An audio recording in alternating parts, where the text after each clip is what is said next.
শ্যামপুর গ্রামে সেদিন নন্দোৎসব। শ্যামপুরের পাশের গ্রামে আমার মাতুতালয়। চৌধুরী বাড়ির উৎসবে আমার মামার বাড়ির সকলের সঙ্গে আমারও নিমন্ত্রণ ছিল, সুতরাং সেখানে গেলাম। গ্রামের ভদ্রলোকেরা একটি শতরঞ্জি পেতে বৈঠকখানায় বসে আসর জমিয়েছেন। আমার বড়মামা বিদেশে থাকেন, সম্প্রতি ছুটি নিয়ে দেশে এসেছেন। সবাই মিলে তাকে অভ্যর্থনা করলেন। এই যে আশুবাবু, সব ভালো তো? একরকম চলে যাচ্ছে। আপনাদের সব ভালো? ভালো আর কই, জ্বরজারি সব, ম্যালেরিয়ার সময় এখন, বুঝতেই পারছেন। আপনার সঙ্গে এটিকে আমার ভাগ্নে সুশীল আজই এসেছে, নিয়ে এলাম তাই। বেশ করেছেন, আনবেনই তো। কি করেন বাবাজি?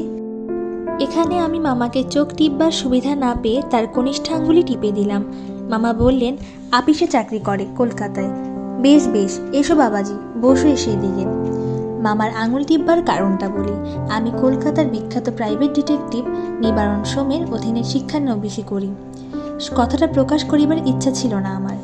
নন্দোৎসব এবং আনুষাঙ্গিক ভোজন পর্ব শেষ হলো। আমার বিদায় নেবার জোগাড় করছি, এমন সময় গ্রামের জনৈক প্রৌঢ় ভদ্রলোক আমার মামাকে ডেকে বললেন, কাল আপনাদের পুকুরে মাছ ধরতে যাবার ইচ্ছে আছে, সুবিধা হবে কি? বিলক্ষণ, খুব সুবিধা হবে। আসুন না গাঙ্গুলি মশাই, আমার ওখানেই তাহলে দুপুরে আহারাদি করবেন। কিন্তু না না, তা আবার কেন? আপনার পুকুরে মাছ ধরতে দিচ্ছেন এই কত, আবার খেয়ে বিব্রত করতে যাব কেন? তাহলে মাছ ধরাও হবে না বলে দিচ্ছি। মাছ ধরতে যাবেন কেবল ওই এক শর্তে। গাঙ্গুলি মশাই হেসে রাজি হয়ে গেলেন। পরদিন সকালের দিকে হরিশ গাঙ্গুলি মশাই মামার বাড়িতে এলেন। পল্লীগ্রামের পাকা ঘুঘু মাছ ধরায়, সঙ্গে 6 গাছা ছোট বড় ছিপ, 2খানা হুইল লাগানো, বাকি সব বিনা হুইলের, টিনের ময়দার চার, কেঁচো, পিঁপড়ের ডিম, তামাক খাওয়ার সরঞ্জাম, আরও কত কি।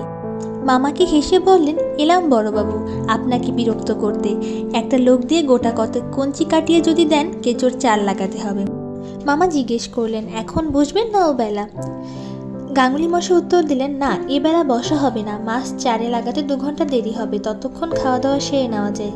একটু সকাল সকাল যদি আহারের ব্যবস্থা। মামা বললেন, হ্যাঁ হ্যাঁ, সব হয়ে গেছে, আমিও জানি। আপনি এসেই খেতে বসবার জন্য তাগাদা দেবেন। মাছ যারা ধরে তাদের কাছে খাওয়াটাও কিছুই নয়, খুব জানি। আর ঘণ্টাখানেক পরেই জায়গা করে দেবো খাওয়ার। যথাসময়ে হরিশ গাঙ্গুলি খেতে বসলেন এবং একা প্রায় 3 জনের উপযুক্ত খাদ্য উদরসাদ করলেন। আমি কলকাতার ছেলে, দেখে তো অবাক। আমার মামা জিজ্ঞেস করলেন, গাঙ্গুলি মশাই আর একটু পায়েস? গাঙ্গুলি মশাই বললেন, তা একটুখানি না হয়, ওসব তো খেতে পাইনি, একা হাত পুড়িয়ে রেঁধে খাই। বাড়িতে মেয়ে মানুষ নেই, বৌমারা থাকেন বিদেশে, আমার ছেলের কাছে, কে ওসব করে দেবে? গাঙ্গুলি মশাই কি একাই থাকেন? গাঙ্গুলি মশাই বললেন, একাই থাকি বই কি, ছেলেরা কলকাতায় চাকরি করে, আমার শহরে থাকা পোষায় না। তাছাড়া কিছু নগদি লেনদেনের কারবারও করি, প্রায় 3000 টাকার ওপর। টাকায় 2 আনা মাসে সুদ। আপনার কাছে আর লুকিয়ে কী করবো? কাজী বাড়ি না থাকলে চলে কই, লোকে প্রায় আসছে টাকা দিতে নিতে। গাঙ্গুলি মশাই এই কথাগুলো যেন বেশ একটু গর্বের সঙ্গেই বললেন।